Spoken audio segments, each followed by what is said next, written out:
Let's get more details of that ceasefire deal just struck between Israel and Hezbollah. Matthew Doran is in Jerusalem. Isabella Higgins is in Washington.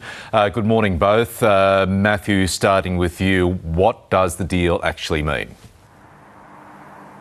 Michael, good morning. This deal will come into effect from 4 a.m. local time tomorrow, which is 1 p.m. Australian Eastern Daylight Time today. So it's just a matter of hours away when this ceasefire will come into force. And what it will mean in the first instance is that there is a 60-day period where Israeli forces will withdraw from southern Lebanon. Hezbollah will also withdraw from southern Lebanon, moving north of the Litani River, the geographic indicator that's often used to describe the different parts of of Lebanon there. And the Lebanese military and UN peacekeepers will then move in and take control of that area, keeping watch and ensuring that Hezbollah does not move back in and that Israel does not start encroaching back into Lebanese territory. The important thing we have to point out here is that it appears a key demand of the Netanyahu government has been agreed to, and that is that Israel is reserving the right to fire upon targets within Lebanon if it feels threatened. The exact nature of those threats,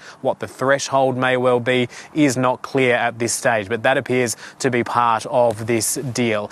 Now, the Israeli cabinet met this evening to sign off on this proposal. We've just heard in the last couple of moments or so that 10 ministers voted in favour of it. Only one was opposed, and that is why Israel has now agreed to these terms. And in the last couple of hours ahead of that meeting being held, we have seen a considerable and significant increase in the fighting in this part of the world. There have been serious, heavy strikes across Lebanon, particularly in the capital of Beirut. There was one instance where 20 targets were hit in a 2-minute period. That gives you a sense of the intensity there. And we've seen dozens of rockets fired by Hezbollah into Israel's northern reaches, with air raid sirens and Israel's air defense systems working overtime to deal with those threats. Shortly before that meeting, Benjamin Netanyahu addressed the nation. He was triumphant in his tone, saying that there has been significant wins for Israel on the battlefield there, and making this promise going into the future. Tonight, I will bring to the Cabinet for approval an outline for a ceasefire in Lebanon. The duration of the ceasefire depends on what will happen in Lebanon. In full understanding with the United States, we maintain full military freedom of action. If Hezbollah violates the agreement and tries to arm itself, we will attack. If it tries to renew terrorist infrastructure near the border, we will attack. And Isabella, to you in Washington, US President Joe Biden has spoken there just in the last half hour or so. How is he framing this deal? Well, Michael, Joe Biden emerged just moments after the news broke that the Israeli cabinet had agreed to this ceasefire proposal. Immediately he came out, he thanked the French president for helping broker this deal.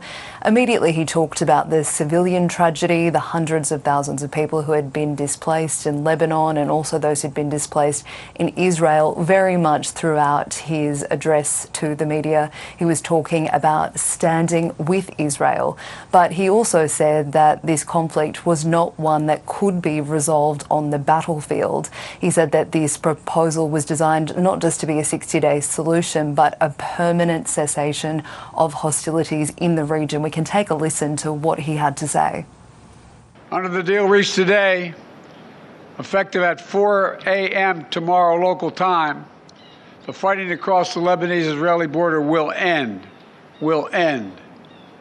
This is designed to be a permanent cessation of hostilities. What is left of Hezbollah and other terrorist organizations will not be allowed, well, I emphasize, will not be allowed to threaten the security of Israel again. Joe Biden said that while the US and France will try to help to enforce this agreement and the details and try to maintain peace in that southern Lebanon region, he reiterated as well that US troops were not going to be involved in this.